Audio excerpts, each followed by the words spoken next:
have a dance along with Harry. And I know someone who would join in, and it's Dr. Bharat Pankania. Thank you for all the questions for our public health expert.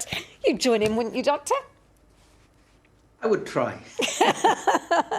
Now, it is so reassuring to see you, and I know our viewers love to see you in these difficult times, and to give us your views. And I must stress, they are your views, of course, but lots of viewers have been in touch. So first of all, if we dive straight in, Georgina Kerry has been in touch. She says that her daughter lives with her dad.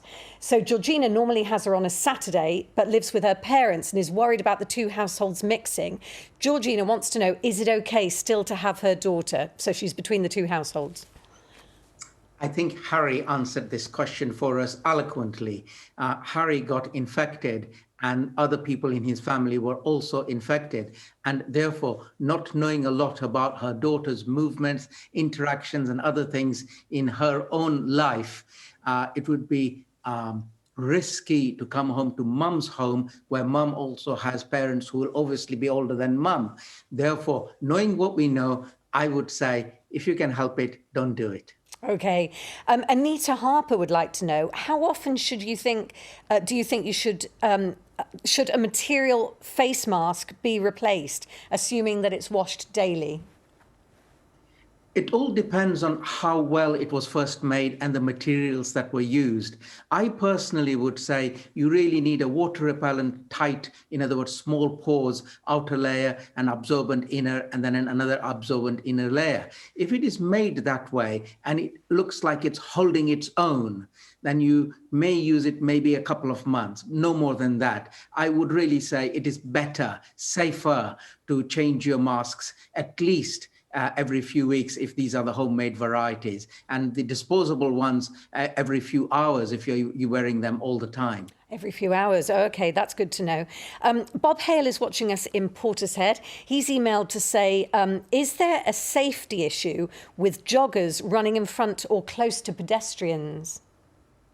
Well, whilst this was a low-risk activity, and this is what I would have said if you'd asked me this question 4 months ago, I would have said low-risk activity. However, now that we've got a more infectious strain, the situation has changed a little bit.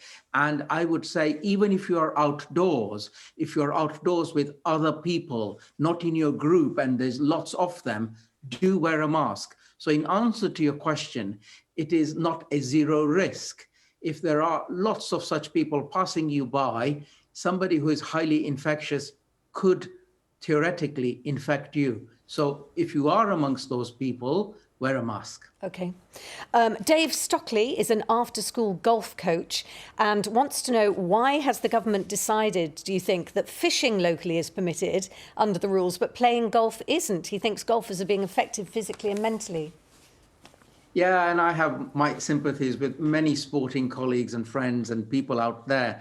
And I could shrug my shoulders and say, I don't make the rules. But I think the line of thinking with the rule makers would be as follows. For golf, you would need lots of other people involved as well. And lots of people involved equals risks of infection. So there would be the groundsman, the golf club, the maintenance people, etc. And all of those weaknesses in the chain lead to spread of infection. Whereas fishing is essentially a solitary activity. You go there, you do your fishing, you come home. And I think that's the reasoning behind it. That does make a lot of sense, doesn't it? Malcolm Harris lives in Cam. He's been in touch to say he and his wife have had their second dose of the Pfizer vaccine a week ago and wants to know, is it okay to resume shopping trips to relieve the family who've been doing it for them? It's really good that they've had their 2 doses of the Pfizer vaccine. Wonderful, marvels of medicine to have invented these vaccines. Having said that, I think you must not drop your infection guard. You must not. That doesn't mean you are going to be locked up and stay at home out of circulation. It just means please continue with all your infection control measures as well, because you could be in the unfortunate small percentage, 5% or so, who do not mount an immune response. So in this first few weeks, first few months, whilst the vaccines are being rolled out and we're learning a lot more about it, caution, Be careful, don't drop your guard, continue with all your other multiple layers of infection control. The wearing of the mask, the hand washing, the social distancing, avoiding crowds, avoiding getting close to people in crowded buses and trains. All those measures, please continue. Brilliant. And it is great to see you. Thank you for that and for answering all our wonderful questions, and to our viewers for sending them in. Thank you, Dr. Pankania. Thank you.